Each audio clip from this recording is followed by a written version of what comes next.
Labram Masawudi Musa. He serves as the national coordinator of the Ghana NCD Alliance, a network of NGOs mobilizing multi-stakeholder advocacy for NCD prevention and inclusion of people living with NCDs. He is also secretary to the African NCD Network. He holds a bachelor degree in business administration from the University of Professional Studies and an MBA in project management from Wisconsin International University College. He also serves as executive director at the Vision for Accelerated Sustainability Development, VAST Ghana, an organization focused on tobacco and alcohol control, road safety, and climate change advocacy. He helped advocate for and achieve Ghana's tobacco control measures and regulations 2012-2016 and contributed to the development and adoption of the National Alcohol Policy in 2016. He continues to advocate for NCD prevention and universal health coverage. The Ghana NCD Alliance, under his coordination, launched a report on the financial burden of care for people living with NCDs, and he reaffirmed commitment to advance health and well-being of Ghanaians living with NCDs. He commented on the value of the Our Views, Our Voices initiative, describing how training people with NCDs to engage policymakers help build more comprehensive and just health policies. The initiative trains advocates across 5 regions with about 15 people per region. He reflected on the importance of the multi-stakeholder hearing and NCD and mental health held at the UN in May 2025, highlighting the need for stronger governance, health systems, and financing models. This, I think, is a household name. All of us know Mr. Labram, and he's going to have a very short presentation for us, which is under the theme Civil Society Perspectives in Ghana's NCD Responses, Progress and Challenges. Please, let's welcome Mr. Labram, sir.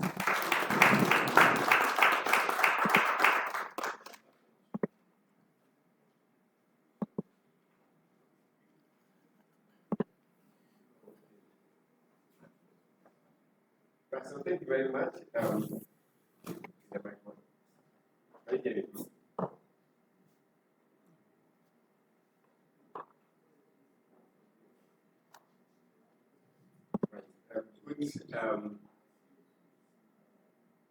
Good morning, good afternoon. I think we are hearing noon. Good afternoon to everyone. And I'm pleased to stand before you and present to you what I'm expecting with respect to the issue we are discussing today, which has to do with non-communicable diseases and mental health. And I also want to start with the protocol so that I don't belabor the point in terms of time. Right, so my duty here is to look at our perspective from civil society angle. Next slide. I would attempt to just give us a brief background. I mean, the fact that non-communicable diseases is an epidemic because 75% of global death and non-communicable diseases is no joke. And then, of course, in Ghana, non-communicable diseases is 45% of all death, which is also very staggering. The fact that all of these deaths are a result of some modifiable risk factors, and this includes unhealthy diet, and unhealthy diet is very broad. We are looking at SSBs, processed food, for the food that we eat in general, all come under unhealthy diet. Physical inactivity also contributing to the increasing in mortality in Ghana and globally. And also tobacco use, and as well as alcohol and consumption. I mean, alcohol, in fact, there are others, but this is the major one that we all know as a major contributing factor to non-communicable diseases. And then we all know that it's estimated that 3.1 million Ghanaians are living with mental health issues in Ghana. And we'll have more on that from the CEO of Mental Health Authority. Globally, also, we also have a high prevalence as well at the global level. NCDs and mental mental health, requires a long-life, treatment, as was explained by a person who NCDs when he mounts the podium in the course of the day. And the treatments are high, very exponential, in nature and in character. And the fact that NCD, causes poverty, and there's no two ways about that one. Once you have NCDs, the possibility of you draining your pocket due to catastrophic out-of-pocket payment is very huge and large. Next slide. Right, so a little bit of the background of the UN high-level meeting. In fact, before 2011, the UN on NCD have not been declared as political, and the moment you get, a health issue mainstream within the UN system, then it becomes, then there's a political drive to it to ensure that, countries are, investing adequately to implement, those interventions. So in 2011, that is where the history of, of our journey began. Where we had the first political, declaration on non-communicable diseases, and also, of course, the first global political commitment to address non-communicable disease. It doesn't mean that the WHO then have not, come up with, other measures to control NCD, but to get it within the UN system for it to become political, it all started in 2011. So it called for a whole of government, a whole of society approach where everybody must come on deck to ensure that we invest adequately on that. And world leaders made commitment to the achievement of the SDG 3.4. Now, it's interesting to note that 3.4, which is to reduce by 1/3 premature death from non-communicable diseases. Before 2011, we were then, implementing the MDGs, the development goals, which expired in 2015, right? So it is not surprising that around 2011, then still we have not yet, bet the current SDGs. But the moment it was bet, it ensured that the aspect of NCDs are properly mainstream within the SDGs. So it resulted in the first political declaration in 2011. We'll be hearing more of that, hopefully, from the Ministry of Health. The key political, declarations or commitment that countries all over the world signed on to in 2011, 2014, and then 2018, which was the last one. To date, the whole world, everyone is saying that we are off track. We've not been able to meet the target, the target 3.4 and other major targets within the SDGs. Next slide. Right, so I'll skip this one because the Ministry of Health would deal with it. And the next slide. So, in terms of Ghana's progress, so I also skipped 2014 because the Ministry of Health, obviously, is the anchor when it comes to matters around achievement of NCDs in the country. So they'll give us a better perspective of what, as a country, we've been able to achieve so far. So I would skip this one as well. But you have some beautiful, things that Ghana have done, and mostly, I wish that word. I want to say mostly on paper, but of course, we also see some, level of, actualization of some of the things that are on paper.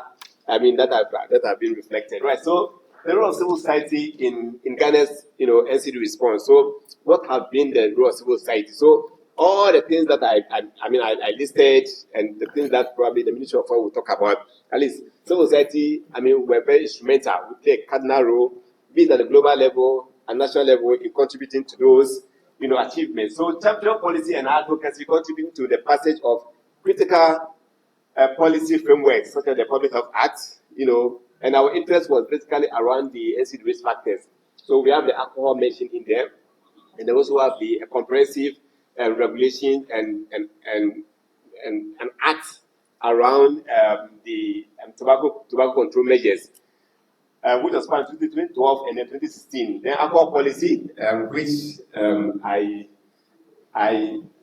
think she mentioned that when she was introducing me. And then we also have series of investment cases. One particular we know of is the investment case on tobacco. I know that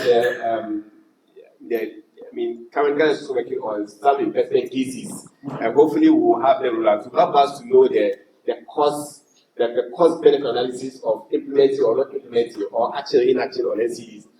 And then other reform, the recent one that we had, sometimes when I speak on taxation and we have the expert here, then I don't want to, because we have our own expert, Dr. Combat, who was also in the forefront of the Excise Duty Amendment Act, which improves or increases taxes on health commodities, tobacco, alcohol, and sugar-sweetened beverages, right? That's one key achievement that civil society, worked on. Collaboration with government, the issue, and others, development partners. Now, we also serve as accountability watchdog, monitoring government commitment. So, for instance, what's currently happening?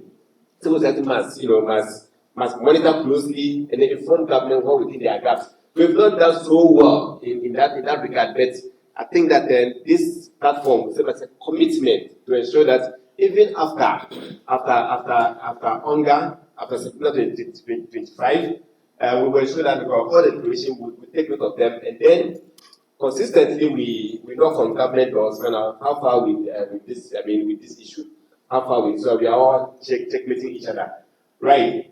And then engage in community mobilization. That's what we do mostly, because sometimes we need to get the grassroots to understand what the issues are with respect to NCDs and what are the political declarations that are being signed on, so that they will also support government. Because government are not doing well, so we support in disseminating the information to the public. Civil society organizations, people with NCDs, to own the matter and then demand accountability from respective policy makers.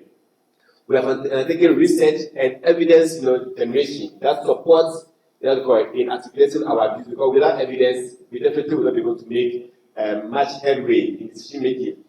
Now, so and then we have also played a central role in awareness creation, public awareness, education, be it in schools and stuff, reaching out to the people, reaching out to the communities on awareness creation campaigns, just so people know what are the causes or things what they do with in order to they're contracting these diseases, right? So especially on tobacco, alcohol, and sugar-sweetened beverages, and food which is now coming up strongly. And I think that and we definitely have to also be mindful of what we even say when we come to programs. Sometimes please, and don't blame us, because I know complain from somebody with information now, but let me respond before you do that. Right, the fact that sometimes you come to a hotel, you tell them what you want, but they tell you that this is what they have for. So it's really limited in terms of what you order for, because it's almost everybody is taking the same thing. But the point is sometimes it's about choices. I'm not a believer of choices. I believe that the system should be in place to prevent certain things from even being in place in the first place. That's why I place the honors on government at every point in time. Because if the government says today we are planning this, they can do it. So that we are able to reduce this as much as we can. So we amplify the voice of people living with non-communicable diseases and mental health, and that's what we do a lot. We talk about some people living with NCDs so that they can be their own advocates. You saw a couple of, there are a couple of them here, and they'll be able to speak because they've been armed, they've been fortified to begin to speak. Because you can't drink medicine for a sick person. So when they articulate their views, it resonates. People are able to connect the dots very well. Unfortunately, we are not doing so well, despite the fact that from 2014 and 2018 political declaration, it has clearly highlighted, the point that people living with NCDs and civil society should be mainstream within government, agendas when developing policies and laws that governs or that seek to address their issues. Unfortunately, we are not doing so well at that, but hopefully we will get. I think almost everywhere in the world we are not doing so well. It's only in Kenya that I know in Africa where we see that people in NCDs are measured within some key intervention areas. And this is something because we believe that when you bring them on board, the issues are articulated and then very well. So, facilitate partnership and multi-sectoral collaborations that we are doing here. To bring or to foster a whole society approach to dealing with the canker. We also invest in capacity building, equipping advocates, journalists, youth, and then also put to advocate for policy and policy dialogues, in whatever that we do. But more importantly, calling for accountability. That's very, very important for civil society organization. They've contributed to resource mobilization, advocating for sustainable domestic financing through health taxes. In fact, that's something that civil society across the globe are championing. If you listen carefully to the global NCDs, one of the challenges they are having as far as the political declaration is concerned are some few issues, and these are the most critical matters that impact negatively on the global public health, especially when it comes to NCDs. But those ones are having challenges, to go through. Obviously, the industry will not allow it to go like that. We also be lobbying. We are also lobbying. Lobbying, we are also lobbying. While they are lobbying government, we are also lobbying government. But let's see, which one will win, public health or industry interest. I think when the document eventually out, they will know whether government were, whether our interest or some other interest. But maybe wait and see. But we are also, advocating very well. The Global Alliance is working through many civil society organizations to advance their cause. And I know the WHO is also sleeping, also doing the same thing. Right, so engage in regional and global advocacy, because we also support global advocacy in this area. Just so because civil society in Africa are rising up to ensure that everything that's happening will not have a huge burden on us as Africans. Next slide. Right, so some few challenges that we have observed as far as working in this space as concerned for civil society. So inadequate domestic funding resources for NCDs, which has been the case, all through. If you look at the health accounts of Ghana, for instance, the latest one, you will see that there's a huge gap in terms of, the gaps. Government is a major spender when it comes to communicable diseases. The second is not even a corporate entity. It is people living with a condition as to get payment. It's the second largest. It's that people are dipping their hands in their pockets, to pay for healthcare, especially for non-communicable diseases. That's something that we need to do on the water. But of course, in the coming of the Mahama care, we are hoping that gap of out-of-pocket payment will close, to the large extent. And that's why we embrace that so much. Now, no commitment to earmarking. That put the view to the entertainment. Madam, pardon me if you speak to that, but for me it's very, very relevant. When Tedros came to Ghana, I was praying and hoping that he mentioned the issue of excise tax, and indeed he mentioned it, right? And then once he did that, the media were calling me, because before he did that, he already issued a statement calling on government to earmark 50% of the excise tax revenue that government is generating from agricultural commodities to finance, non-communicable diseases, especially the Mahama care, because we feel that the funding source is limited. 20% of the national insurance is not that much. So it's important that we look at other sustainable, mechanisms that can support that drive. And we are hoping that the government will listen to us and then try to earmark not every, at least some portion of that money.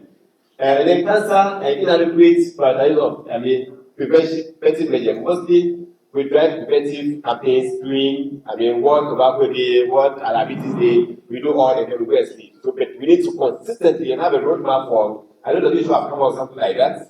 I don't know how far with dissemination in Ghana. So we need to activate it as well. And cancer registry and then other diseases like diabetes, hypertension, stroke. We need to have a very clear cancer registry that would support our cost and for data as well. Activation of the mental health fund. I think this year you will do an update on where we are at as far as the mental health fund is, and then how we are administering mental health within the benefit package of the national insurance. Lack and delayed adoption of legislative instrument on alcohol is been on the radar for a long time. We need to fast track, our ability to pass legislation on alcohol because of the devastating effects having on us and our people. Now, limited engagement of people living with NCDs. I'm questioning that again. There's limited or no engagement of people living with NCDs when it comes to decision-making processes. So we need to, because that has been part of the declaration from 2014 and 2018. So we need to see how we can, hasten up. The WHO has come up with a framework, called the WHO framework, for meaningful engagement of people living with non-communicable disease and mental health and neurological conditions. So we have been pushing that in Ghana. So the government will adopt that and use as a framework to see how we can engage people living with NCDs. But it has beautiful provisions and what Ghana seeks to gain if we implement those, right? And then low awareness on some of this. And next slide. Right, so inadequate healthcare infrastructure. I mean, if you look at our budgets, normally there's system for infrastructure for health for healthcare, which is also very especially for mental health. So we need to activate that. And then but let me mention that so in 2011 mental health was nowhere seen, it was not so much a priority, at that level. 2014, no, but 2018, then mental health was now mainstream within the political cycle. So from there, it has become a topical matter, right? That's why our theme for this year, when we look at the theme for the global happening, it's called the UN HLM. The first UN HLM will be about NCD mental health, right? Because they want to give priority to the mental health as well. And then inadequate NCD, inadequate integration of NCD and mental health in disease specific, that we need to be mindful of. When somebody have diabetes, mental health sets in automatically. So we need to see how we can mainstream NCDs, mental health in disease specific programs. Like it is malaria, it is TB, how to mainstream that, and that's also been a call, for a long time. I know we are doing some integration, but we need to activate it. Possibly have a guideline to regulate that. Low awareness on the effect of engaging the commercial actors in NCDs. Like I said, we are still here because of somebody's selfish interest. Someone's selfish interest. That's why we are still here, gathered here. And that's why I believe that if you are about 90% of the reason why we are having meeting at the UN HLM meeting, because of the commercial actors' interest. So selfish interest against public health interest. They don't care about whatever happens to us. All they care is about their money. They care less about health. So we need to find a way of ensuring that for every point that when policies are developed, let us be very mindful of commercial interests and their interests. If possibly, have a guideline to blockade their interests or limit their interaction or possibly stop interacting with the industry where there are policies that have to do with after communicable, but they are the drivers of these campaign. You cannot you can't say you want to have an intelligence meeting, to deal with armed robbers and be the armed robber on board. I'm not saying the armed robbers, but that's just for you to know, right? So you definitely, in fact, they will water down your, whatever you are doing. So put them at bay, develop policies, because I believe that the Ministry of Home is supposed to be an entity that will definitely do this work in the interest of. But the moment we want to engage industry, especially harm commodity industry, then we lose the battle of. So our positioning and beyond. So advocate for ambitious and achievable declaration. That's what we are advocating for. And then champion integration, as I mentioned earlier, ensure that there's meaningful participation of CSO actors and person living with NCDs in all policy development, not a rubber stamping, entity. But we are not, right? We are supposed to be part of the discussion. We are supposed to be part of the table. Next slide.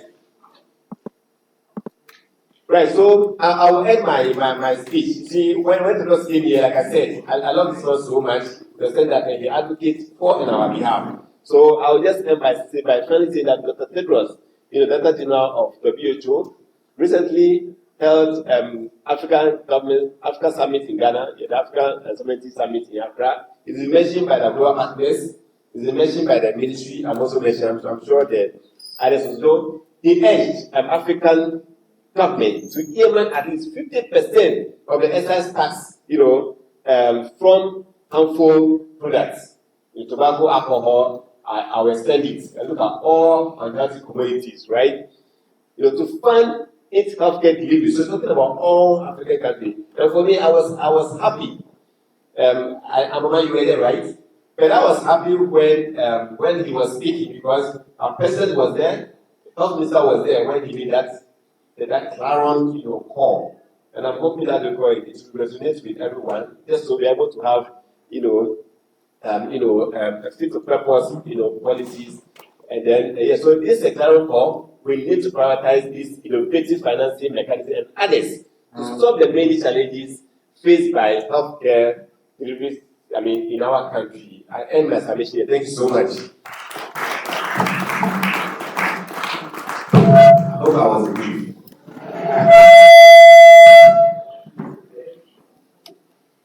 Thank you very much, Labram Musa of the Ghana NCD Alliance. At this point, I'll call on Dr. Fiona Braka of the country rep of WHO to come up and then also give us a presentation. Thank you. You can give this to the person to flip themselves if you want. Good afternoon. So, Mr. Labram has spoken on behalf of WHO, I think. Thank you for your very passionate presentation. But allow me to recognize the chairperson, who's also the dean of the School of Public Health in the only university in Ghana, as he said, University of Ghana. It's a pleasure to meet you today. Good to see also the Chief Executive of the Mental Health Authority. Good to see you again. Members of the Ghana NCD Alliance, colleagues, ladies and gentlemen. It's a pleasure for us as WHO to be here at this important meeting.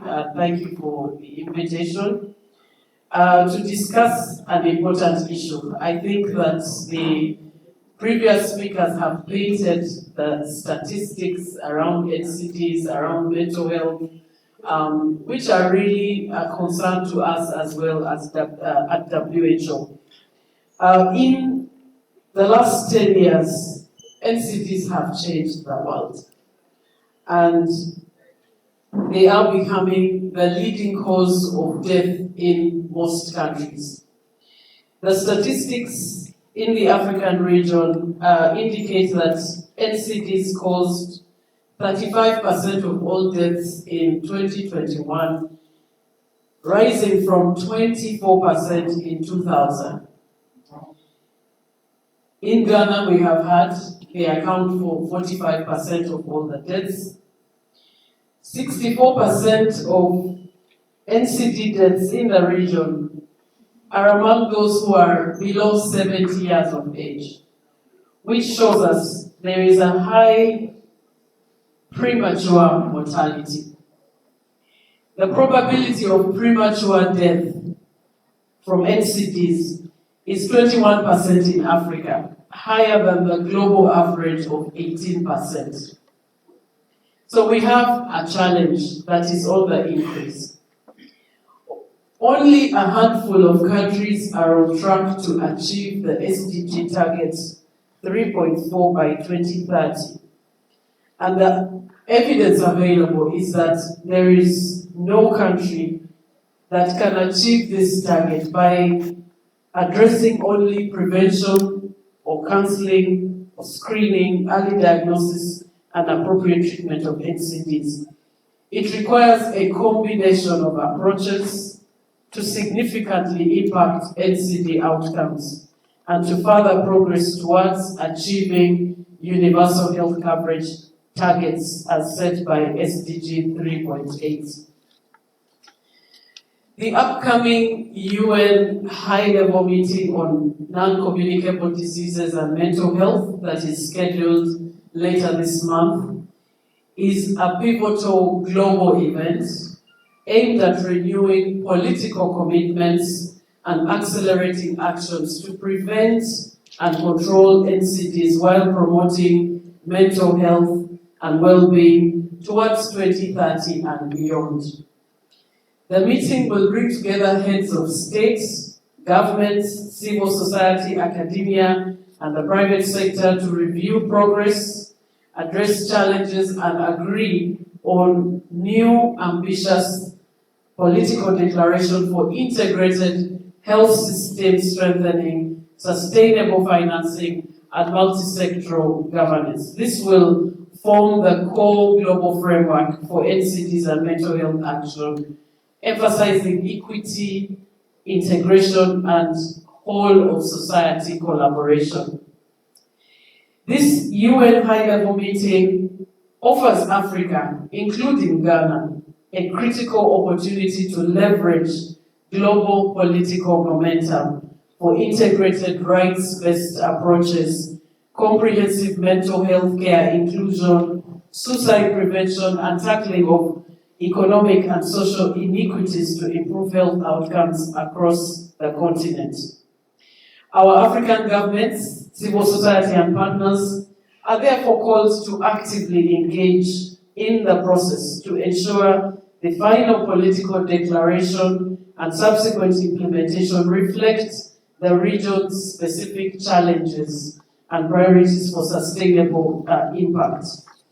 So we are really happy that as Ghana, we are converging to rub minds before that meeting so that we are aligned on the key messages that need to be portrayed from Ghana. The implications for Ghana are significant, given the increasing burden of NCDs that we are witnessing, hypertension, diabetes, cancers, and the increasing mental health challenges.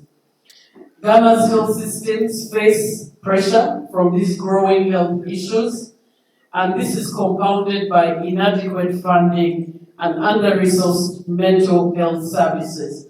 And that's why we need innovative avenues to mobilize resources, one of which is what has been shared around the excise, the taxes on some of these commodities that should be used towards financing the health sector.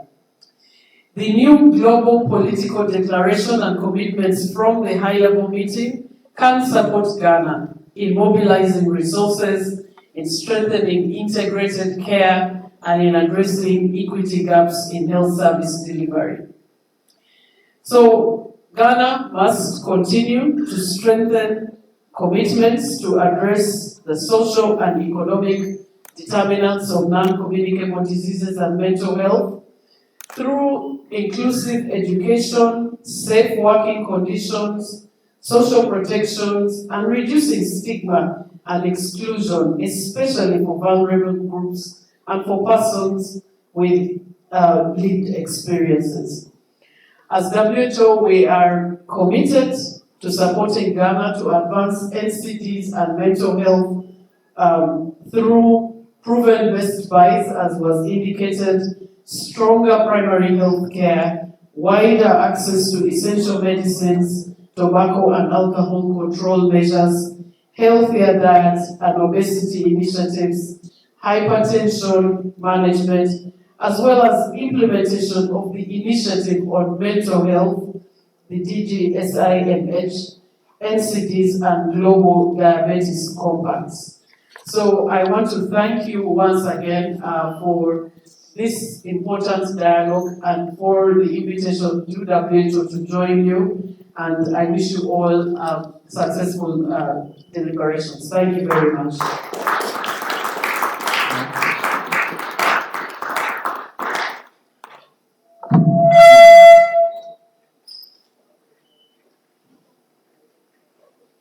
Thank you so much, Dr. Fiona Barker. At the end of the day, we hope to see a reflection of these things on paper in our daily lives, because it's one thing recognizing that it's been on paper, it's another thing reflecting into the lives of the people, especially those living with NCDs and their finances. So thank you very much. At this point, I'll call on Madam Rahilu Arina. She is the Deputy Director, Head Resource Mobilization, Multilateral at the Ministry of Health, to give us a presentation. Progress made on previous political declarations, 2011 to 2018, and Ghana's national priorities towards the 4th United Nations high-level meetings. Thank you. Please welcome.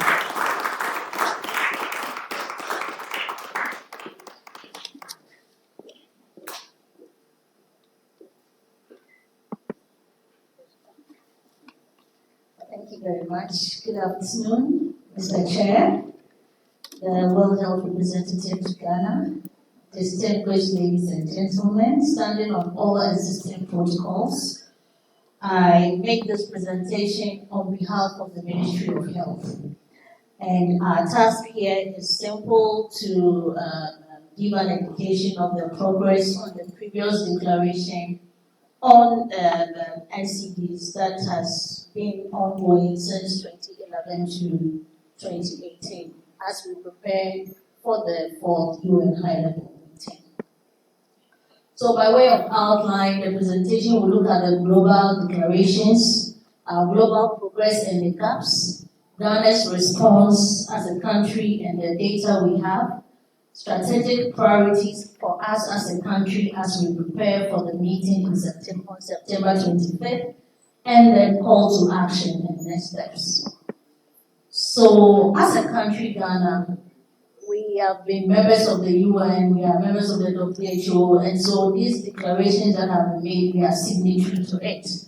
And we have in diverse ways shown leadership and attempted to translate these declarations into our national context. So you would agree with me, as has been spoken of by other previous speakers, we have, as a country, our president has committed to the NCD, and during the last administration, we had President Nana Akufo-Addo, the Chancellor for Germany and Norway, being the 3 countries that were championing the Global Action Plan for Healthy Lives. And then our president also hosted the International Strategic Dialogue for NCDs that was hosted in Accra here.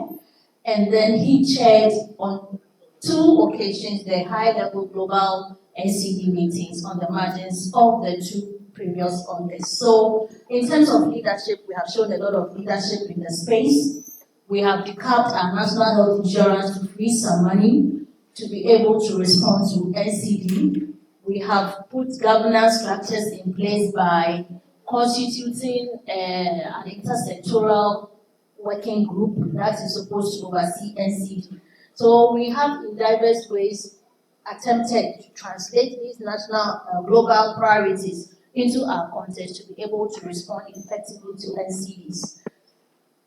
Then, so this slide attempts to look at the declaration since 2011 up to 2025 as we prepare for the next high-level meeting.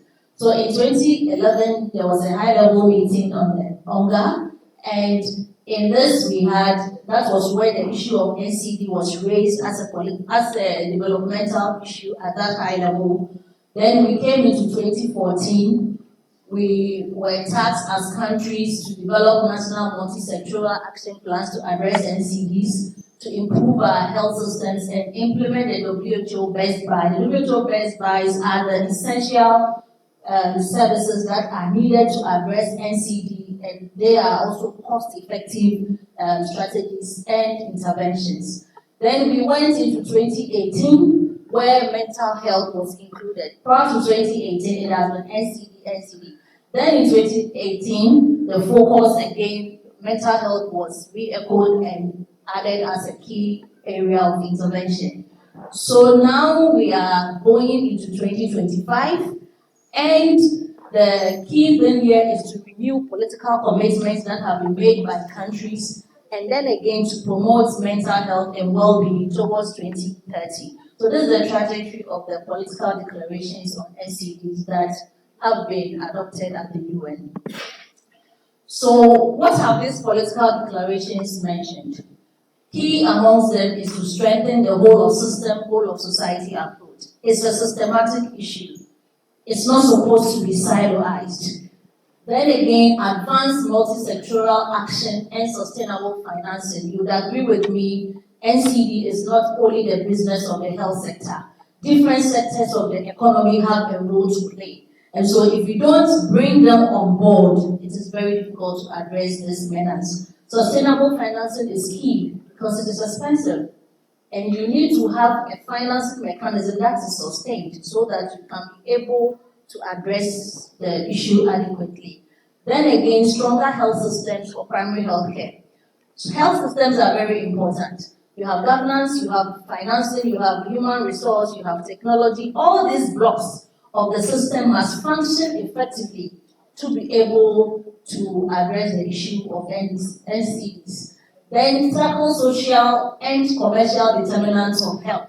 Social determinants of health. That is the reason why we have to have a multi-sectoral approach, have a whole of society approach, so that we can tackle the various roots, and not just the disease when it occurs. And then finally, to ensure accountability and monitoring. Accountability and monitoring is very, very important. It is one of the reasons why we are here together. As a country, we have to be accountable to each other, partners, civil society organizations, NGOs, and the government. We must be able to monitor and be able to account for all the support we have received in the area of NCD prevention and control. Next slide, please. Then, so the global progress and gaps. What has happened so far since 2011 up till now that we are going into the fourth high-level meeting? We have done 4 between 2011 and today. So we have UN reports that has been published, and the reports clearly show that we are off track to meet the target of the NCDs that we set by 2030.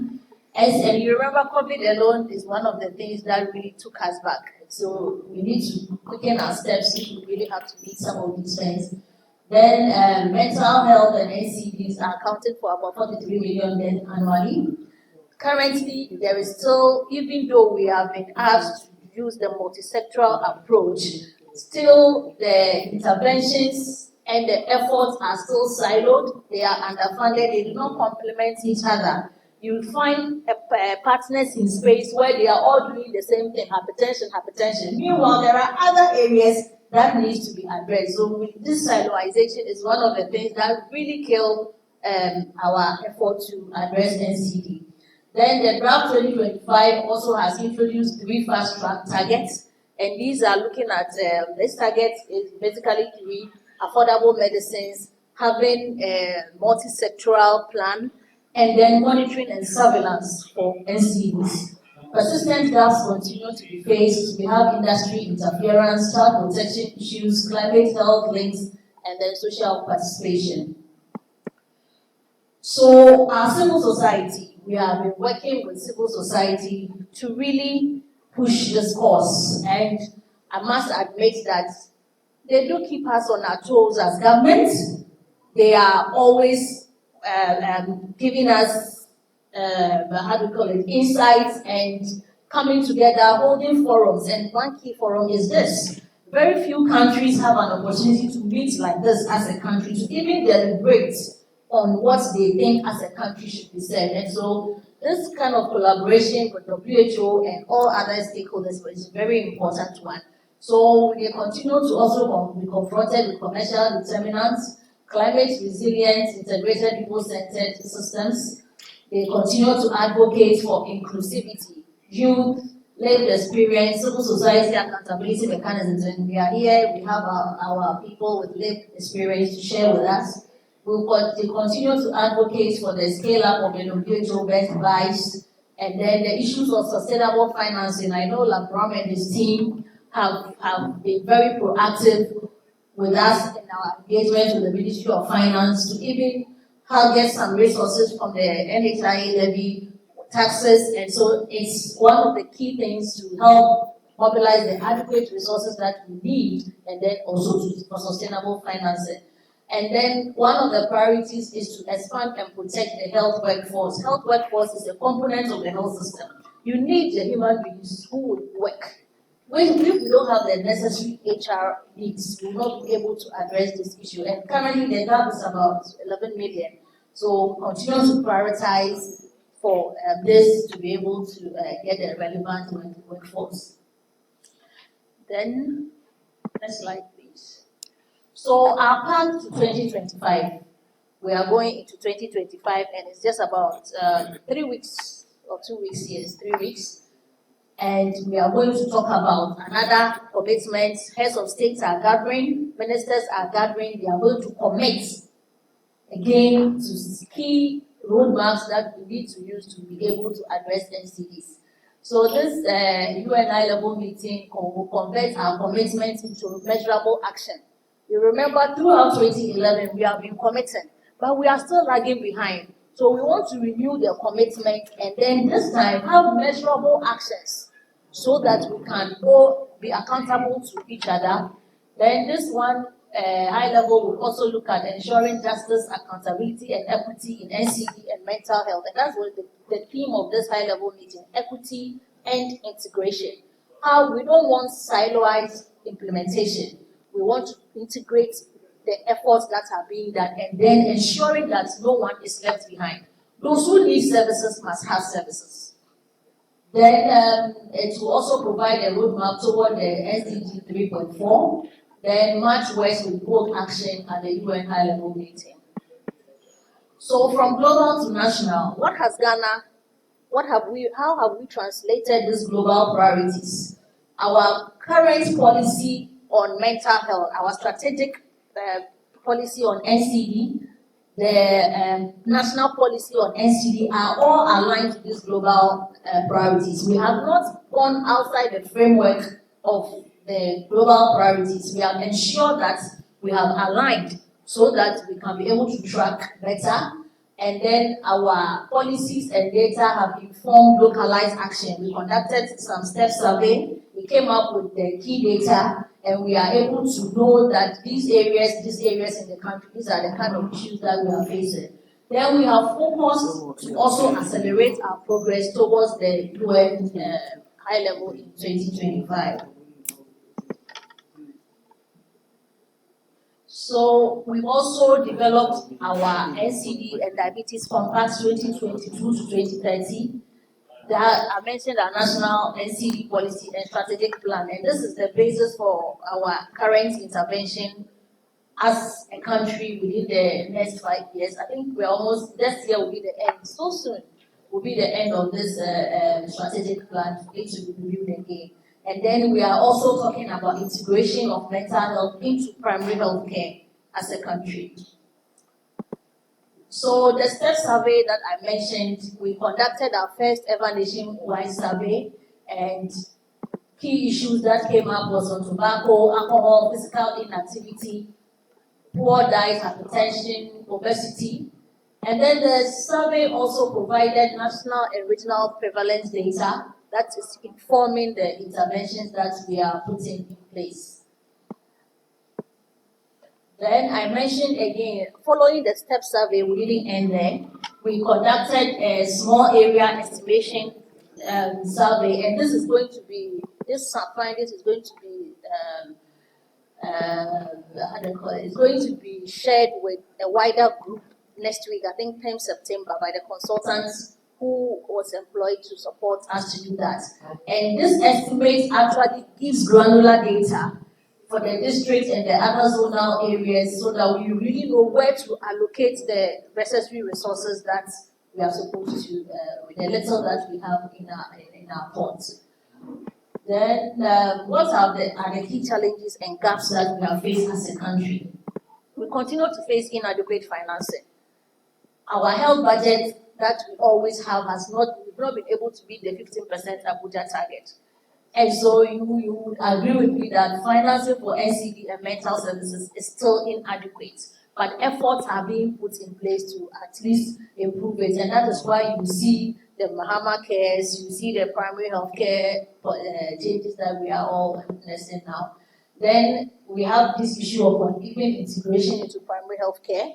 There are gaps in our workforce capacity and retention. Over the past years after COVID, we have had significant issues with our workforce capacity in terms of the number of people who still we have around, those who are working in the very low resource areas. Then again, we have some sectoral collaboration. Even though the governance structure is there, the committee is working, it's still very difficult for you to have different sectors in the economy really thinking about health even at the time that they are doing their plans. So we have the meetings, we have the various working groups or sub-working groups. But when the other sectors or the World Ministry of Finance is really thinking, it takes it a very long time to remember, but there's an NCD that they should try and allocate. So we are still working on that to improve the intersectoral collaboration that is happening. And then also we realize that there is a need for stronger accountability and monitoring. The space is huge, the NCD space is huge, the partners are huge.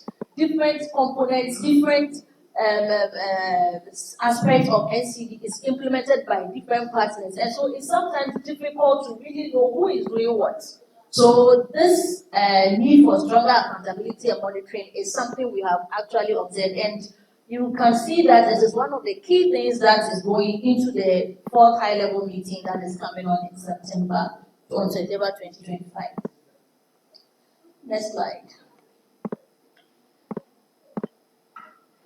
So, what are our strategies and priorities as we go into this fourth high-level? These priorities that we have outlined here, and of course, it's open for us to deliberate on, because this is the main bone of what we are here to do. As a country, these are the things we envisage in putting into the statement of the Honorable Minister of His Excellency at the plenary of the high-level meeting. And one is to scale up implementation of NCD Diabetes Compact and Strategic Plan. We intend to strengthen primary health care with integrated mental health services, ensure access to essential medicines and technology, increase domestic and innovative financing, and then finally strengthen monitoring and accountability mechanisms. So as a country, these are the things we have set ourselves to put in our plenary statement as part of our contribution into the high-level meeting. Next slide, please. So what are the implications of this for the sub-national level? These priorities are not going to be implemented at the national alone. It has to delve down. So once you the allocation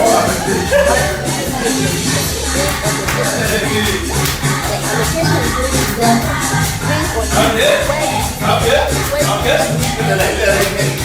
based on then you are going to try strategic intervention,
much money will be going down the drain, and yet little is being done. So partnerships with the universities, partnerships with civil society, partnerships with NGOs are very key, and it's one of the things that will strengthen as a ministry.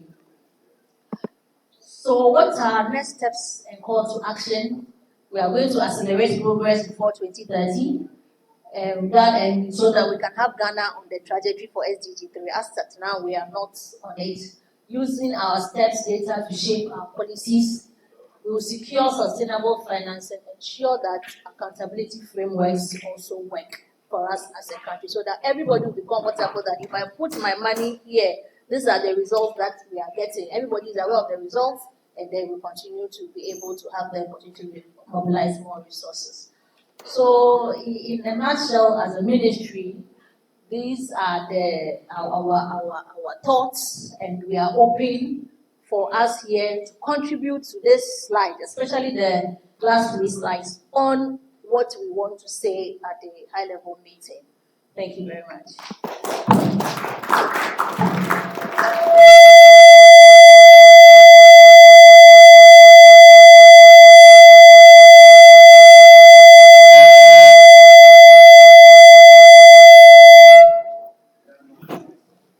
Thank you very much. Thank you very much. Mr. Solomon Foley, if you are here, please join.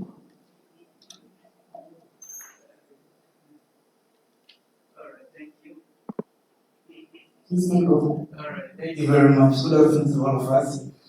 So basically what I want to lead us to is basically simple. You see, so we don't preach A and practice B. Whatever we talk about, that is what we do. So I'm going to lead us in a very short physical activity experience. It is something that we do in our office every Thursday. One of the risk factors to non-communicable disease, as we all know, is physical inactivity. So in our office every Thursday between 4 to 5, every staff, you would have to prepare, get your training kits on, and after work, we do it. I lead, my boss also lead as well. Probably we'll show you some videos, but before then, whatever you want, if you can rise up to your feet.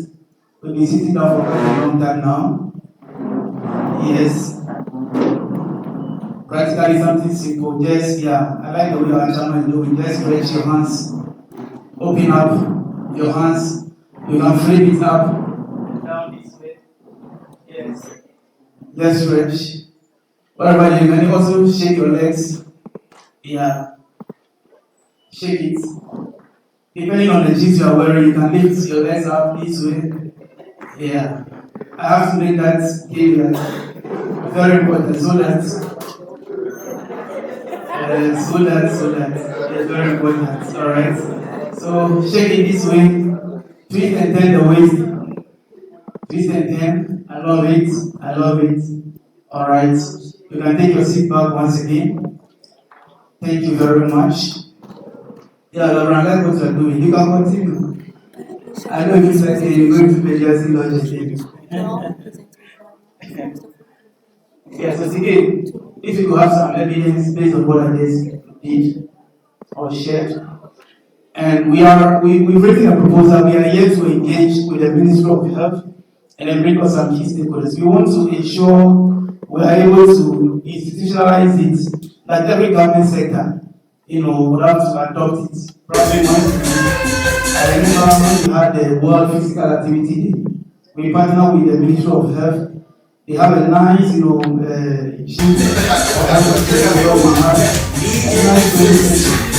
unfortunately for them, they were not able to match us up. It's something they used to do, but they relaxed. So we were there to at least be there. So something we were there to make sure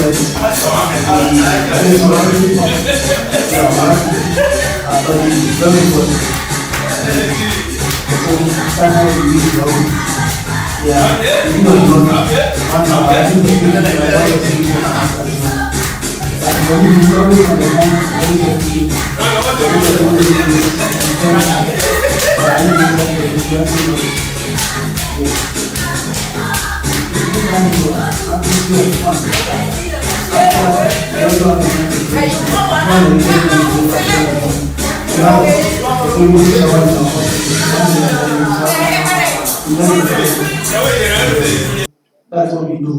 So what we are planning to do next is to ensure that we are getting from the loop everybody who is for the government in a way that is more present and more to ask everyone. Or we want to know that we do and hopefully FT or the people will very soon. So that is we're coming to the next one.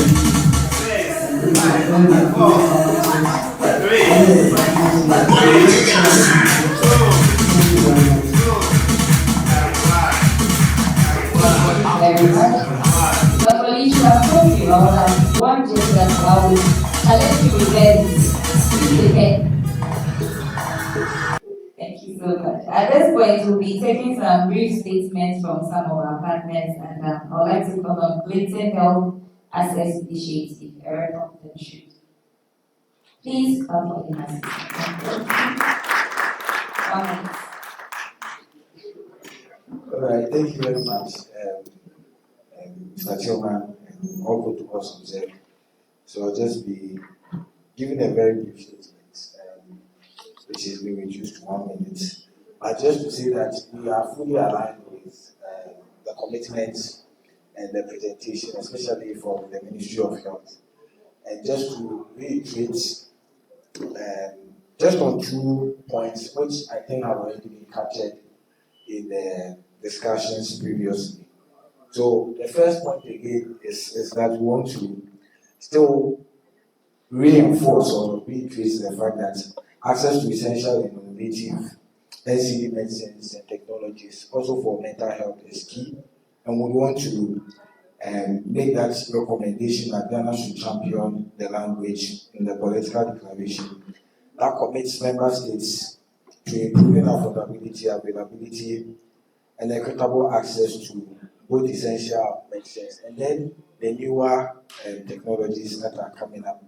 Then also to reiterate the fact that sustainable and innovative financing for NCDs and mental health is also very critical. And so just to align with already the captured points, we want to re-emphasize the need for that. And definitely there's a need for us to advocate for the adoption of innovative financing mechanisms, including earmarked funds and blended financing models that would ensure sustainable domestic and global investment in the prevention and control of NCD. So, as I already mentioned, these are already captured, and so there's no need belaboring the point. But just to reiterate the fact that these are key things that on our end we would wish that we address. Thank you.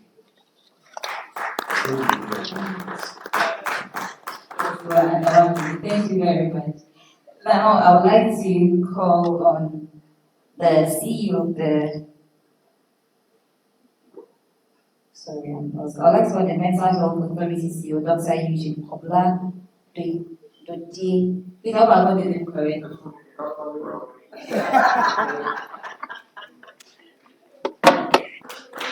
Thank you, John Doy. Yes.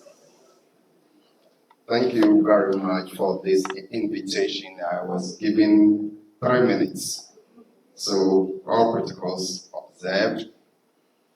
I've already had a chat with the chair. So I bring you one greeting from the authority, Mental Health Authority. We want to stress that mental health is no longer the silent partner of non-communicable diseases. In fact, it is the twin now.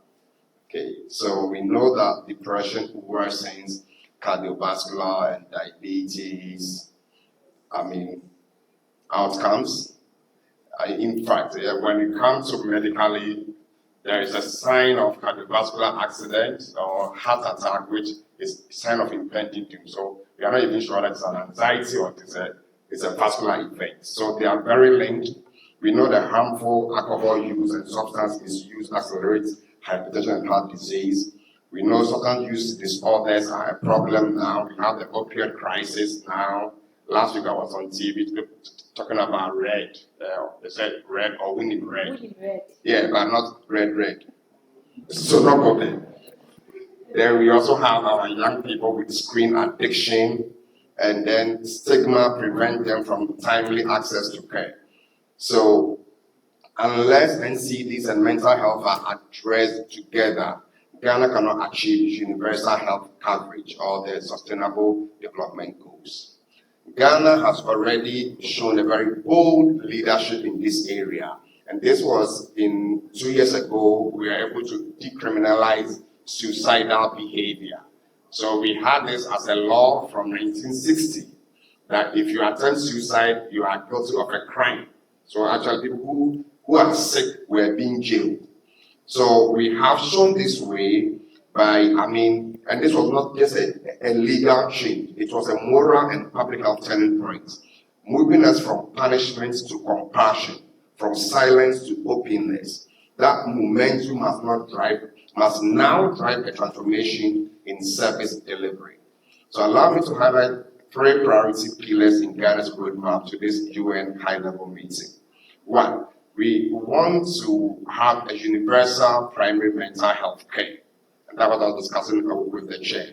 So I was appointed only last month, and my target or priority area, one of them is universal primary mental health care. We want to make sure that we are embedding psychiatry, or mental health care at the basic level, at the CHIPS compound.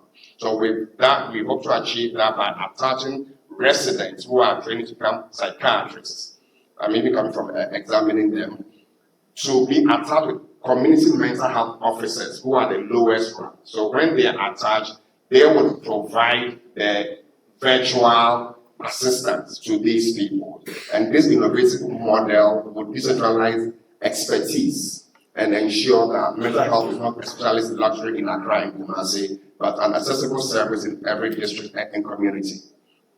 We want to have telepsychiatry expansion. So by leveraging on digital tools, which we already have published a paper this year on how you can use WhatsApp as a social media to improve mental health care. We look at a 10-year pilot study. You can look at, Osu et al.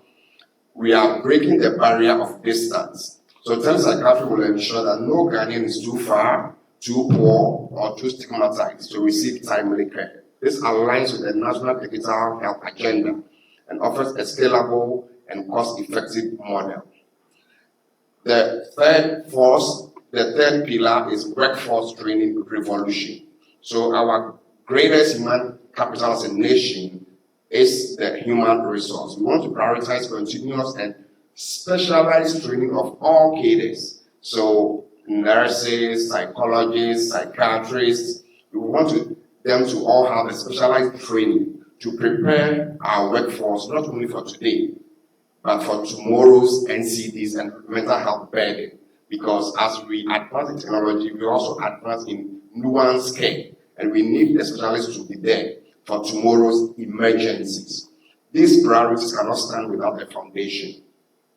And the foundation is the Mental Health Fund, which was established under the Act 846. It needs to be resolved. We need sustainable domestic financing, like the syntax, and complemented by the global partnership, which is very essential. So when you talk about syntax is an excise tax specifically levied on certain goods deemed harmful to their society and individuals. And these are alcohol, tobacco, drugs of abuse, candy, soft drinks, fast food, coffee, sugar, gambling, vaping, cannabis, and pornography. So we expect that excise tax can be, a part of it can say that this goes straight into mental health care, and that will fund mental health.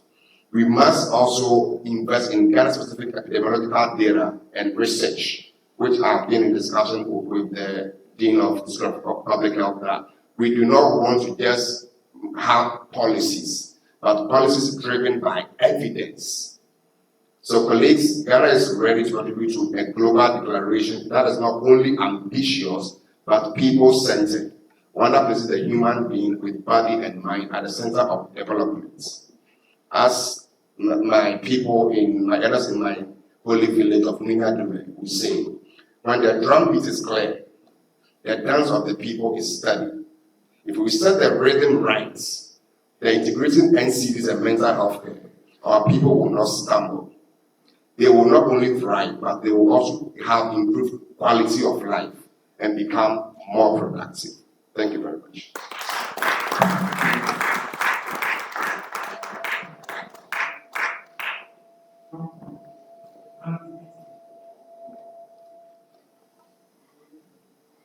We need to set the rhythm right, and I think time is not on our side. Day in, day out, we are running out of time. And I hope there will be a time we will come to this meeting and then we will be taking our successes. Because it looks like every time we are having declarations, we are doing this, and we come back to the same thing, and it's time for us to get, enough of the declaration. We need actions. We need this reflected in the lives of the people that matter. Thank you very much.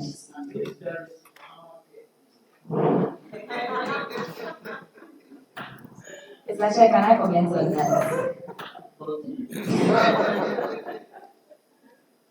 I think it is one thing having the Mahama care, and it's another thing having it, impact lives.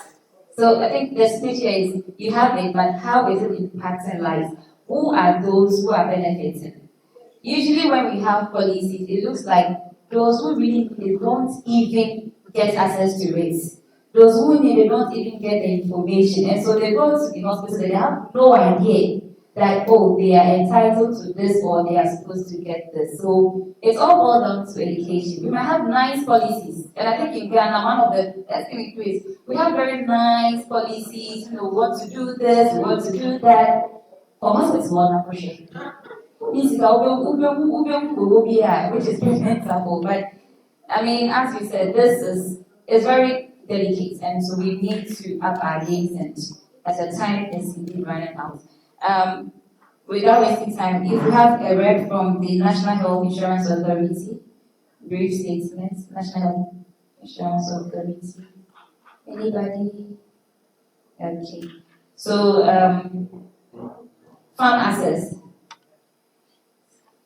Thank you. 1 minute. So,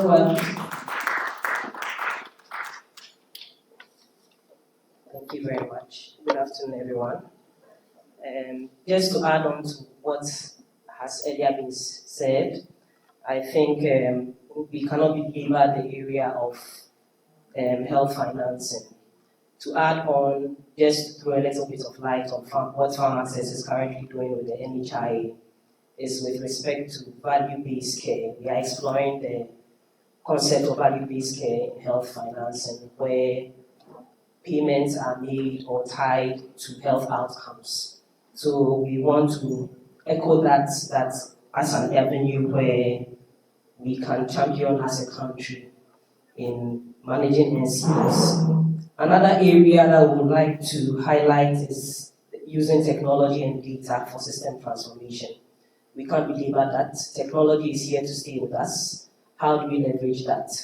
And we have to move away from projects or pilots and integrating into our health system with these beautiful tools that we have. How do we synergize what has been done in silos as a national policy? So that is one area that we can also look at. And we cannot only talk about technology without education on how to adopt these tools. Healthcare providers, patients, how do we educate them to adopt these tools as we introduce them? Lastly, on that, with technology, has to do with exploring the use of AI and predictive analysis. The MOH made a beautiful presentation on data. How do we use the data that we have to be able to predict, to make meaningful interventions? These are areas that we can also look at. And lastly, we want to look at the area of prevention and lifestyle change. I think now we need to look at it as a country, looking at it from the community-based level. How do we integrate lifestyle programs into our diet? How do we integrate reducing the use of bad substances like tobacco, alcohol? How do we improve physical activity? How do we integrate this into our schools, into our workplaces? These are things that we need to prioritize. And also prioritizing early screenings to be able to detect these diseases early.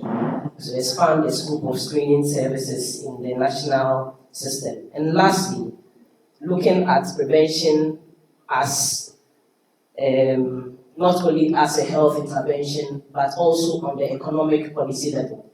Because when we start looking at things or looking at NCDs in the area of prevention, by investing every CD in prevention will actually curtail spending more money in complications. So these are the three main areas that I would like to highlight on behalf of Farm Access. Thank you. thank you very much. NCD program, Ghana Health Service. Do you have a rep? Okay. Now, persons living with NCDs. Brief statement. Mr. Isel, thank you.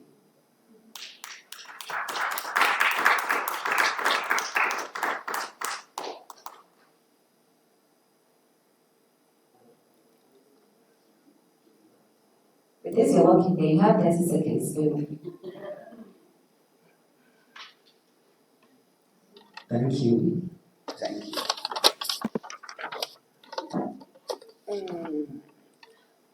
Uh, Mr. Chairman, esteemed guests, tireless advocates, sorry, cherished allies, and all persons living with NCDs, including caregivers. I stand here today before you merely as a veteran, a war veteran, when it comes to NCDs. I've passed through the battles, I've passed through the diseases, and I've passed through all. So I'm not just a veteran, I'm a survivor of non-communicable diseases, NCDs. But as a living testimony to the urgent, unyielding need for bold, inclusive, relentless, and acting to combat NCDs and champion mental health in Ghana and beyond. My story, like many others, as a person living with diabetes and currently having my leg amputated, so I'm walking here with prosthetics. And that's the story of many other people here. So there's a change that we must demand, not a request, for urgent action to be taken. Enough of the rhetorics. We need to take action. Let me begin first with a heartfelt gratitude to the government of Ghana, particularly the Ministry of Health and his esteemed partners, for the historical passage of the Ghana Medical Trust Fund Bill 2025. For those of us living with diseases, chronic diseases condition, like diabetes, for those navigating life after amputation, this fund is not just a policy, it is a lifeline. It is the restoration of dignity and the promise of timely care and build declaration that our health is not a privilege reserved for the few, but a right for all, no matter what our income or what we call home. Yet, gratitude must be matched with fierce accountability. The trust fund is a monumental step, but it will only transform lives if it is rightly or robustly financed and transparently managed and equitably distributed to those who deserve it. We cannot afford to let this landmark achievements remain promise on paper. It must become care in practice, including every corner of Ghana, from urban corners to rural communities. As someone living with NCDs, I know the crushing pressure, what it takes, and the weight of daily realities, the soaring cost of medication, the scarcity of screening services, and the settings of stigma, and the silence others overlook. I know what it costs to pay out of service, out of pocket, the everyday cost that we try to endure with. When it comes to non-communicable disease, it affects almost every facet of our life, like our eyes, our every part, every organ. As I stand here, you can see I'm straining to read from the paper. These are all some of the effects and the challenges that we are facing, which, if you are not bold enough, you can't even stand the stigma or the effect that all this brings. So I stand here today to say that let us have a closer mental health. Let us have a closer look at mental health. It's not a secondary issue. Mental health is not a secondary issue. It is something that is affecting us all, because everybody here, from diabetes to whoever, whatever goes on, is mentally affecting our lives, and we are all in one way or the other being affected by mental health. So we shouldn't make it a secondary issue.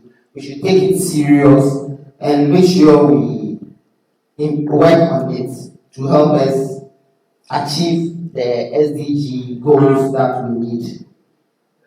I also know the transformative power of participation, and I know we can't do it alone. So as all the speakers here have spoken, they've all spoken about inclusivity, where we can all come together and fight the battle to win the battle at the end of the day.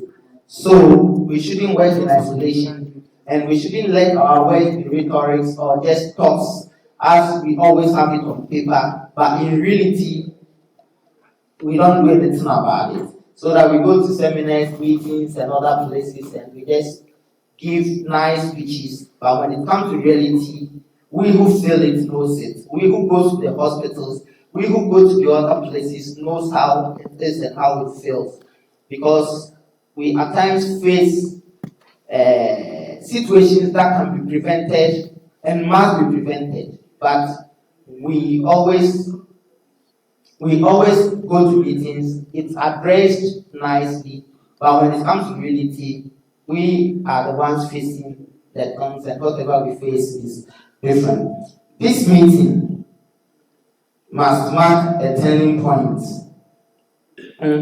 As Ghana progresses for the 4th UN high-level meeting, let us go out not with vague commitments, but with unshakable convictions. Let us show the world that we are not just signing global frameworks, but bridging them with local realities. Let's prove that persons living with NCDs and mental health conditions are not passive recipients of aid, but leaders, advocates, and architects of a healthier, more reliable future. The time for half measures is over. Let's demand a Ghana where where no one is left behind, where health is a right, not a luxury, and where every voice is heard. Together, we can make this vision a reality. I'm Isabel Francis Kujo, a person living with diabetes and an amputee. Thank you.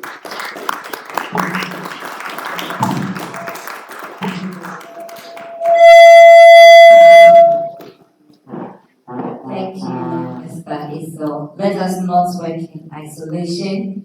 Let us move away from just the normal having put things on paper and then there is no reflection. Because persons living with NCDs, know how it feels. They are always at the edge, and there's lots to be done. Thank you, Mr. Isowasike.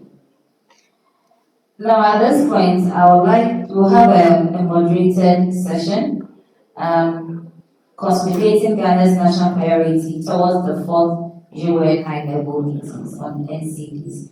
And to do this, we have Mr. Archibald Adams and Labram Musa. If you could please join. Mr. Labram.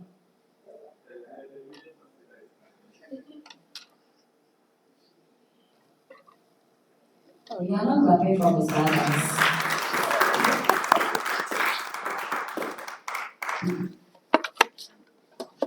All right, so good afternoon, everyone. My task here is simple, is to remind us of the things we think should be captured in the commitment statement. And then if it's not, we can add. I'm sure we can do this in the next 5 to 10 minutes. So upon all that we have discussed, I've captured 5 key commitments, and I'm going to take you through them. The first is to identify and strengthen innovative domestic financing mechanism for NCDs and mental health. We talked about the excise duty, we talked about other ways also, but the idea is to look at how we can identify and strengthen innovative domestic financing mechanism. The second commitment is look at the integration of NCDs and mental health into primary health care, making sure that NCD services, as well as that of mental health, are available at the very beginning, at the community health service delivery. The third is to look at improving access to essential medicines and technologies. That has been mentioned in different ways, but we're looking at how we can have access to early treatment and then early detection, as well as its treatment, and making sure that its services are available. The bit about the access is connected to the early detection. So we have improving access to essential medicine and technologies, as well as expanding and promoting early detection and treatment of NCDs and mental health. And then the last but not the least is to commit to research, innovation, and then accountability. A lot has been said in this area. So I have 4 key points. If per chance I missed anything, you could shoot your hand up and then we can add them to it. We are mindful of the fact that we don't need to put up a lot of commitments, and like has been said by our brother Lee with the NCDs, so that we just don't keep talking, looking at actionable points. Yes, stop. Thank you very much. Please, when it comes to taxes on goods or products that are deemed harmful, they are actually meant for taking care of our health. But the unfortunate thing is that I have to explain to you how it works, that we know how to go about it. Now, when you look at Section 3 of the GRA Act, that is the 791, Section 3, it mandates GRA to collect all taxes and pay them into the consolidated fund. So what it means is that by law, every tax implemented and revenue accrued must not stay in the hands of GRA. They must, according to the law, they must all hit the consolidated fund. Okay. So all the taxes that we have imposed on the harmful products, please take note of this, that Section 3 says all the taxes, all the revenue accrued must go to the consolidated fund. But that is not the end. It is possible to pull the money out, because we have get fund revenues coming to get fund, or we went the consolidated fund. We have a national health insurance scheme. Although the funds were paid into the consolidated fund, it has come out. So I'm just reminding you all that let's add this, that we have to increase our advocacy.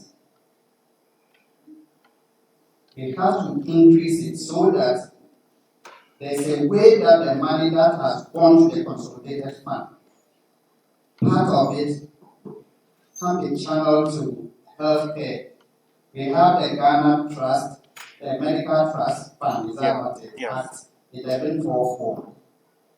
Is it not possible for us to increase our advocacy so that part of the funds that we are getting from imposition of the taxes on the harmful products could be channeled to that? So I think it is very important that we increase our advocacy so that we can get funds for mental health care, the NCDs, we can name them. Thank you very much. Okay.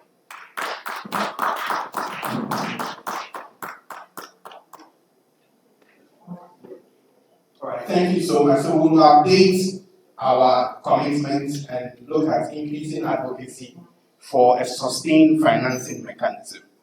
Yes, thank you. Please let's take from the gentleman. Thank you very much. I think one issue that's already been spoken about so much is the local contextualization of diseases or NCDs.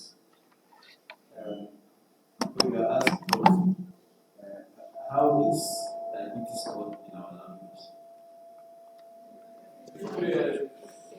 How is hypertension called? So, in my village, I don't take it that much. But I don't do sugar. Why would I get this sugar? The same thing also. This may sound simple to us, but actually affects significantly the health behaviors of a lot of people. Because, I mean, we go down the road, and so we must look at local contextualization of NCDs, how we actually explain them. Again, when it comes to mental health issues, we see what we are talking about a lot. For us as GMA, we have had various panel discussions on this. One of the things we do is that we are treating the symptoms and leaving the issues.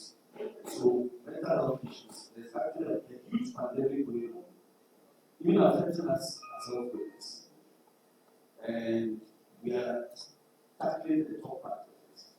A lot has to do with broader than even because the social strata of the country, how people are raised.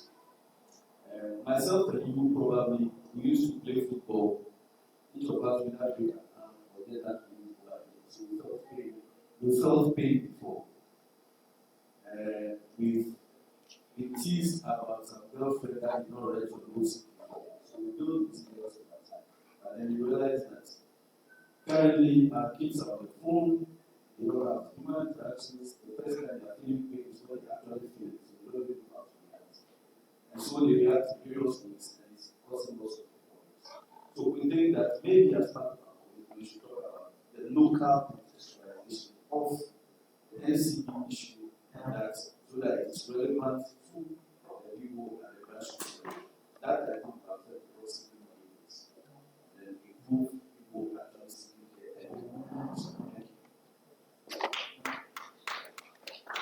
All right, thank you so much. Let's take from Isaac. Can we, before Isaac comes in, is there anyone else who wants to make an input so we can move quickly with this? Okay, so yes, so after Isaac will come to you. Yes, Isaac. Thank you, Mr. Moderator. It's 2 years. Somebody has told me we are all gonna. I wouldn't believe it. I want to understand whether road accident casualties are also part of NCDs. Yes, my colleague who just spoke was on H2 fees some 2 years ago. Today, he is amputated. So it means all of us sitting here are vulnerable to the NCD fate. I was thinking too, and I didn't realize that if somebody is meningitis prone or gets this meningitis, can you become mentally deranged? Your eyes will blind. So indeed, we are all vulnerable. So one of the actions I would like us to consider is to some regeneration of how the current health challenges are. Let's not just brush it. It's a very serious conversation. So civil societies need to deepen the conversations at the local level. Unfortunately, today, I knew I was coming to Melbourne, but I ended up at Mobilize. What is wrong with me? I don't know. And so we are all under pressure. The pressures of today, the pressures of today are leading us into a different area. Maybe perhaps it's because of the recent school fees I paid. And so these are some of the things I would like to do. Thank you. Thank you so much. We'll take from lady. Thank you very much. First of all, you are my advocacy teacher once. I have two concerns, and I know somewhere in the mental health act, we're supposed to have a mental health fund by which a levy is also supposed to be demarcated to the fund so that applications can be made. As it stands now, the advocacy on that basis for the levy for the fund is like it has vanished into a thing. So it is one area that I want us going forward to be thinking about advocates, how we are going to protect ourselves, to speak on, to pressure the government in order to give out a specific levy that is going to allocate funding into the mental health fund. That said, me, I've been worried because I think somewhere in November last year, I hold a facilitation session for the Parliamentary Select Caucus on Disability in Parliament. That is the following day that the government committed to adopting 4 mental health conditions onto the NHIS. As it stands now, from that time to today, we keep pushing, we keep asking, right from the government to the NHIS, and they keep telling us something is under review, there is no money. And our situation is curious. People need to take medications. The bureaucracies, even in bringing medications from outside, the process that it goes through before it hits the shelf, it is almost expired and dying out.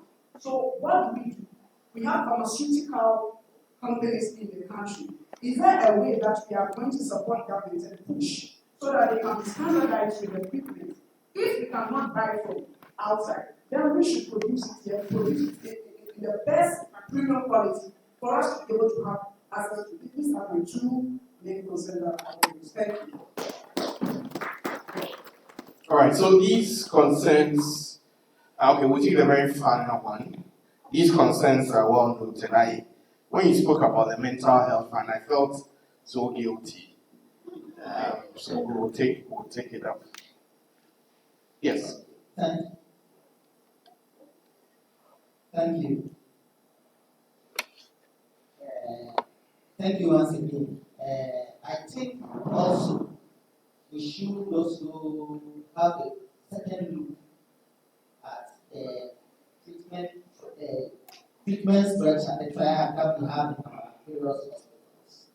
I went to hospital in December with a discharge from under my foot. I went to which hospital. I went to the emergency. It took me 3 days for them to get me in bed. I was sleeping I went to the plaster unit, so when nobody is there, I sleep on the bed. I reported to them that I'm diabetic. Second, for over 2 weeks, I can't eat and I can't sleep. That means I can't take my insulin. I can't take medication. I reported to them. It took 3-4 days before they took my message all right, but no bed, nothing, and they will come just ask you this. And because you are diabetic, you mention I'm diabetic. Everything that's happening to you becomes diabetic. So they wouldn't check to see other things that are affecting you. Fast forward, they came to you, they said they needed to put debridement on my foot to know what exactly was wrong with me. They wouldn't keep there. And what happened after after the deprived, I was discharged. I still can't eat, I can't sleep. So I can't take medication, and my body started deteriorating. The wound, I was asked to come and rest it every day. I came back the next day, they said they need to do another dry vent again because I got it wrong. They did it, I went back home because there's no bed for her. I came back again, it was rotten, they need to still do it, right? And when I report, it's like every doctor is busy and the workload of them, I know at the emergency there, I know there's serious pressure there. So the doctors were not available there. And after a long time, I said, the cost of living Ibawe to reach hospital every day, it cost me almost about 300 cities out there. I'm unemployed and I've lived with diabetes for about 10 years now.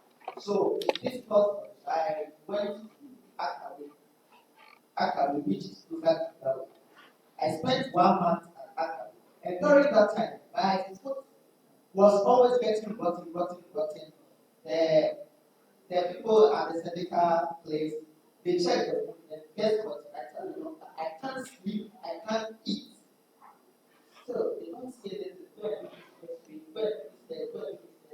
I spent almost about 10 to 14 hours at region. Without knowing exactly what was wrong. I thought I stayed here 1 more day outside. So I told them to decide 3 rows inside. They asked me to decide something. I went to the hospital. I went to the hospital. There, my own school, I'm a labor product, I'm doing my master's in bioethics, which is supposed to check the doctors and the nurses on their ethical behavior. That's the first time I'm doing that. But what happened? The nurses, the doctors at Legon told me, because my leg was smelling like that, the whole under my foot is rotten. And wherever I go, their house flies around me. I just got there, they told me, plain point blank, that the surgical people, Legon, are not as effective as this. They need to look for this. And I went there on a Monday. So they can't give me this, so I should go back to that. I said, hey, I'm a Legon student. I'm a master. They said, I can act. For I should go and join over there and sign in as a committee so that I can act because what I'm doing, the thing can act. I told them, look, I can't sleep, even if you don't mind the day. I can't sleep, I can't eat for almost 1.5 to 2 months now. Total. It was some ladies that came from the surgical ward to come and check me. They asked me if I have money on me. I gave them money, they went to buy something. They came to administer and check me before they got to know that. Not knowing, as all this up and down, I wasn't having blood. My blood has left just 2.5 to 3 months. I don't have blood. So the wound that is there is like meat that has cut, that is there, but there's nothing to nourish or to help heal. All these things are there. I passed through which hospital. The number 1 or 2 in Ghana. I went back to the regional hospital. I went to Lagos and all these people, they did not know what was wrong. They all say because you are diabetic, so they put it on diabetes. So we need to relook the way we check it. But if we want holistic treatment, if somebody can, symptoms like somebody not sleeping, not eating enough, doctors at least should know that maybe it's due to lack of something, the blood shortage or something. I was lucky to go to when I got to they say the blood whatever animation something is broken down. So there was no blood around in the system. You need to move, get one from maybe the material, one from salon, one from nautical. I did it like 10 times. And it took almost about 2 weeks to go there. By then the leg is still rotten. And because like they told me, you can't guarantee it's not to get out. So they don't take the leg off and go. And still there was no blood. So just by a miracle that day, somebody sold. They say they don't sell black. I called somebody and they say, well, we have some blood that we give to somebody. Like, you can pay me. I said, no problem, I'll pay. And that was when I managed to get blood before this death was taken. If not, maybe I don't think I will stand there today to talk. And as it has happened to me, I don't think most people can survive because the pain alone, when you wake up and you feel like somebody using a hammer to hit your get time, get boost. That's how the pain you live continuously on it for like 2 months. I don't think other people can say. So let's be look the way we treat diabetes. Anybody goes to the hospital and says diabetes, they should know that diabetes is not standard. There are other things to that issues. Not just that the person is not taking medicine or something. Something that's causing the person maybe not to go at the medication. So we should check on this. Thank you. All right, thank you so much. It's key. I'm sorry we can't take any point again. We need to run up. So thank you for sharing that. So we will capture that as well. I'm sharing the points as we have them currently. We are looking at increasing advocacy for the release of a certain amount from the consolidated fund to be assigned to the Mahama Care, and making sure that we can increase publicity on the sort of NCDs it covers, and then ensure that it is implemented to the latter. We're looking at integrating NCDs and mental health into primary health care. We're looking at committing to research, innovation, and accountability. And then based on what has been said, we are looking at health system strengthening, how we can improve access, how we can promote early detention, and then how we can also expand the treatment of NCDs and mental health. And then the last but not the least is the local contextualization of NCDs so that it can promote early health-seeking behaviors and then increase awareness in terms of the NCDs and mental health. So at this point, this is what we have captured. We'll flesh it up. Hello? So at this point, this is what we have as our commitment. We'll flesh it up. Okay, please go ahead with the one word. NCD Alliance. Okay. We have a very long way to go. Many rivers to go. So let us hurry up. Let us knock on more doors. Okay. Otherwise, I don't know tomorrow. Okay. Thank you so much for your one word. I hand over to our main moderator. Please let's put our hands together for ourselves. It's been a good meeting and we have been ably chaired by the Prof. So I hand over to you.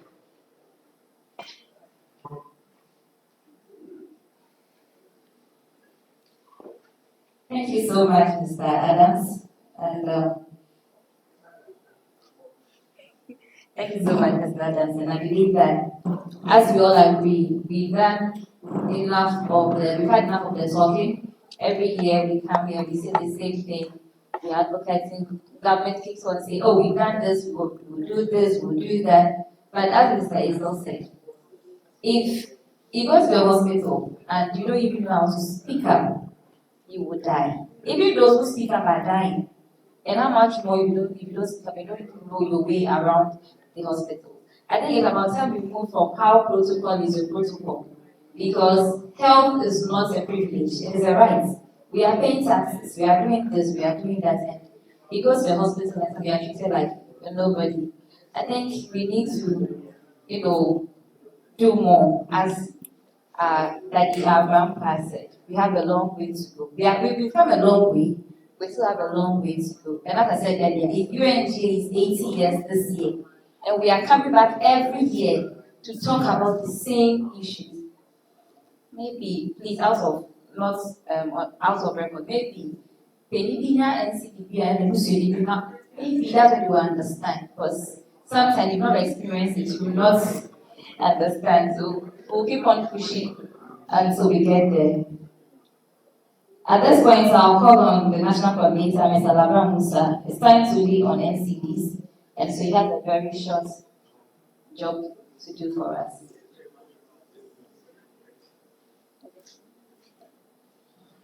Right, so thank you very much. I think we are almost done. Once I drop the microphone, I don't know why the lady is standing before me.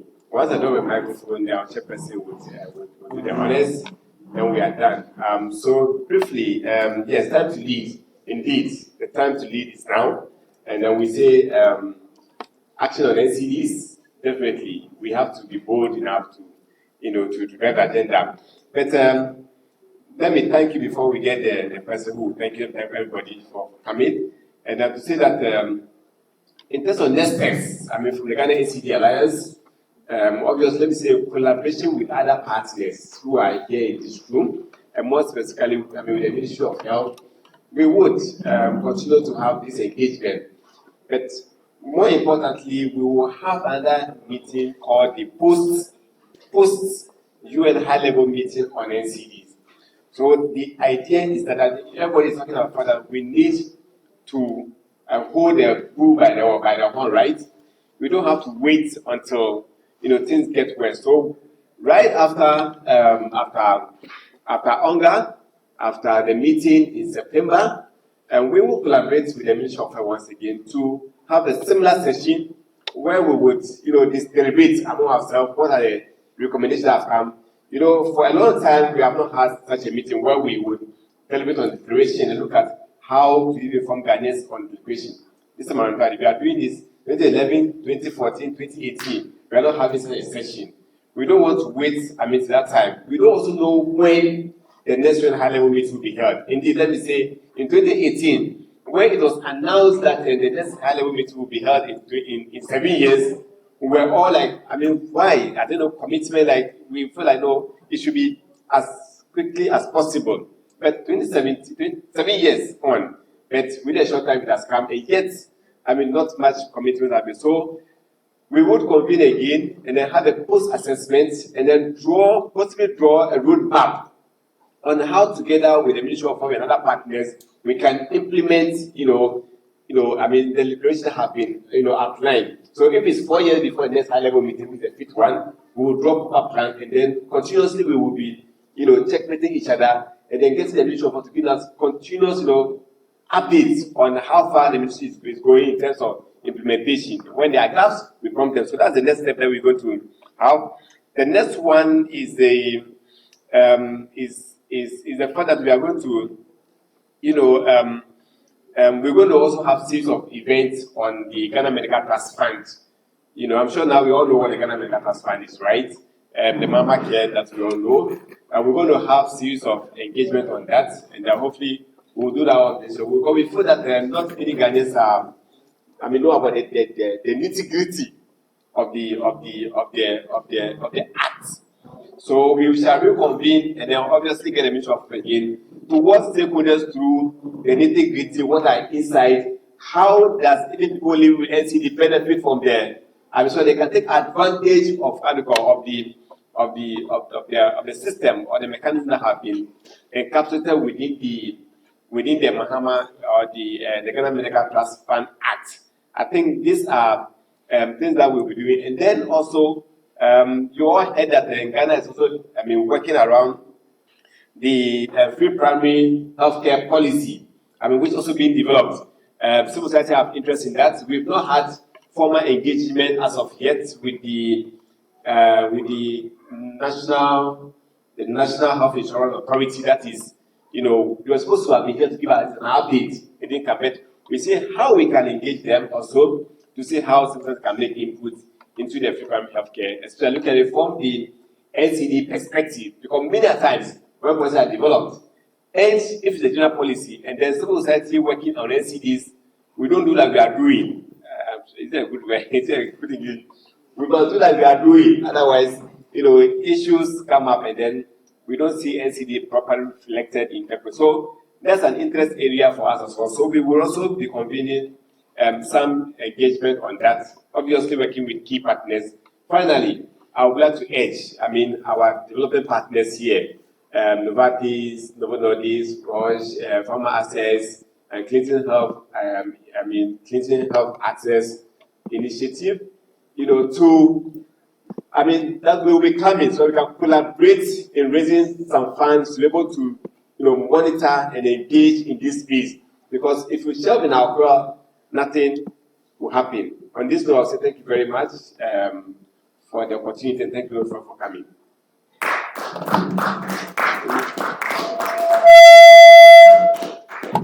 Thank you very much. At this point, I would like to humbly call on our chairperson to give us his closing remarks.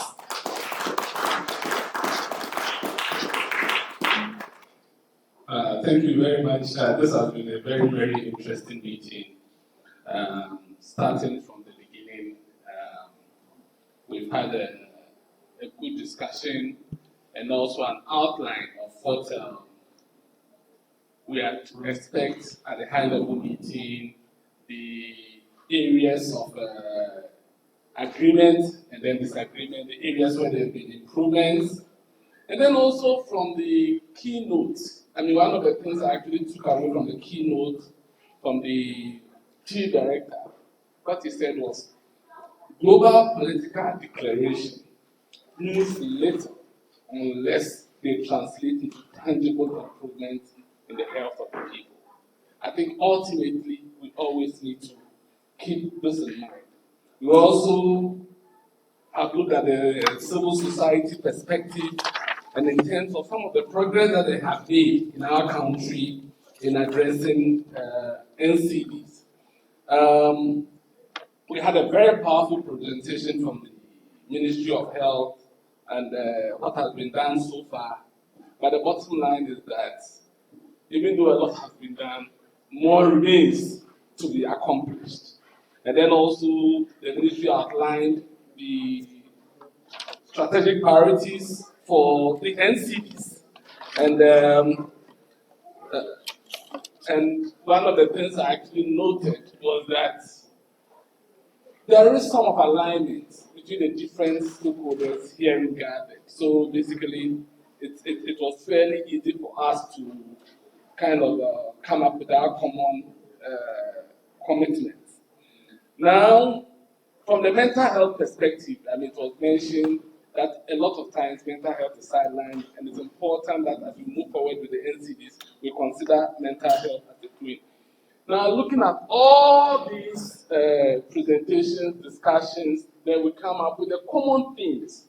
And as I took the notes and then Adams was summarizing, basically what he said aligned with what I had jotted down. So, key among this basically is the funding issue, the domestic funding. How do you make sure that resources coming from the centers can also come out and help us fight NCDs? Integration everywhere. How do we integrate NCDs at the primary care level? Because the primary care sees most of the people in our country. And then importantly, access to essential medicines. We need to have medicines and the technologies to be able to manage NCDs. And then the issue of expanding early detection. And of course, to have screening, research, and then of course innovation, and then of course we had the issue of local contextualization. Now, with all this said, I think it's important for us to understand that we really need to translate these commitments to measurable actions. We cannot just talk and then go back to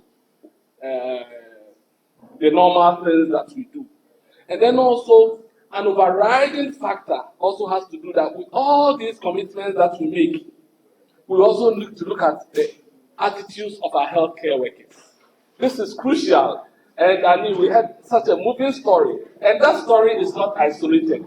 Even for us, some healthcare professionals, it happens to us. And it's important that as we move these important priorities, we need to make sure that we inculcate into our healthcare workers the need to deliver quality and respectful care. With this, I think this has been a very good meeting, and I really thank the NCD Alliance for putting this together. And I hope that in New York, Ghana will be well represented and then make a strong case as we address NCDs in our country. Thank you very much.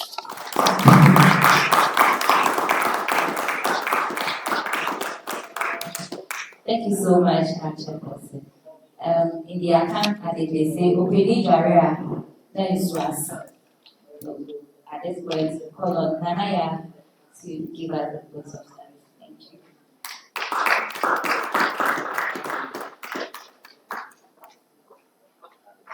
Thank you very much. Good afternoon again. I'm really touched. I'm a person living with NCD, and whatever we discussed here, I'm really touched because it means so much to me. What really I can say I'll take away is integrating NCD with mental health. You should know that NCD goes with mental health, whether you like it or not. If you are living with NCD and you think you don't have a mental health condition, you do. So everybody should have this at the back of their mind. Mr. Chairman, distinguished guests, esteemed stakeholders, honored participants online and in person, fellow advocates, the media, ladies and gentlemen. On behalf of Ghana NCD Alliance, I would like to express our deepest gratitude to each and every one of you for your active participation and valuable contribution to this high-level meeting on NCD and mental health. Your expertise, insights, and commitment to addressing the challenges of NCD and mental health have enriched our discussions and strengthened our collective resolve. We appreciate the time, the effort taken by our presenters, facilitators, organizers to make this meeting a success. Your dedication to this critical cause is truly commendable. As we conclude this meeting, we look forward to implementing the strategies and recommendations that have emerged from our deliberations. We are confident that our collective efforts will yield positive outcomes for the health and well-being of everybody of our nation. So as I always say, life with NCD is already complicated. Access to care, as in prevention, control, rehabilitation, access to the care should not be. I also once again like to thank our partners, thank everyone for participating, engagement, and support. Together, let us continue to work together towards a healthier future for every one of us. So I say thank you to everybody, and I see Akwe, and what was the guy? What you wanna know? Thank you very much. Thank you. We began with the prayer and we will end with the prayer. And so I'll call on Pastor Daniel Yabwa again to give us the closing prayer.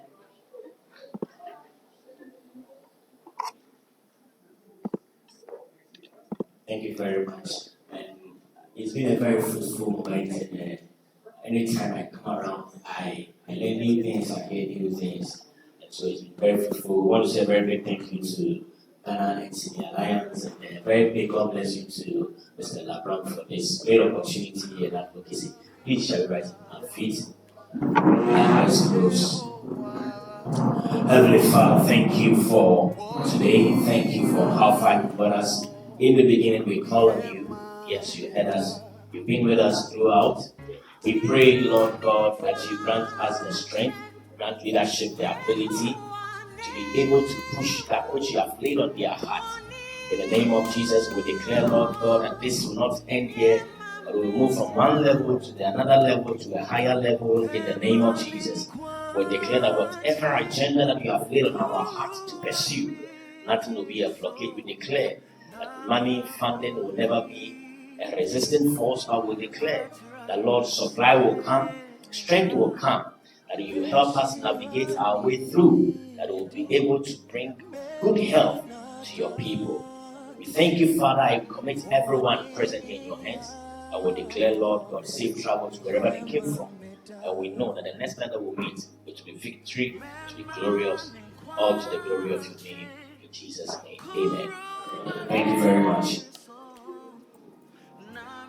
Amen. So we've come to the end of the 7th strategic meet. But please, we should not leave without taking a picture. We have this phrase outside, act on NCDs, lead on NCDs. Let's all try and take a picture with this for the archives. Thank you so much, and may God take us to our respective places safely.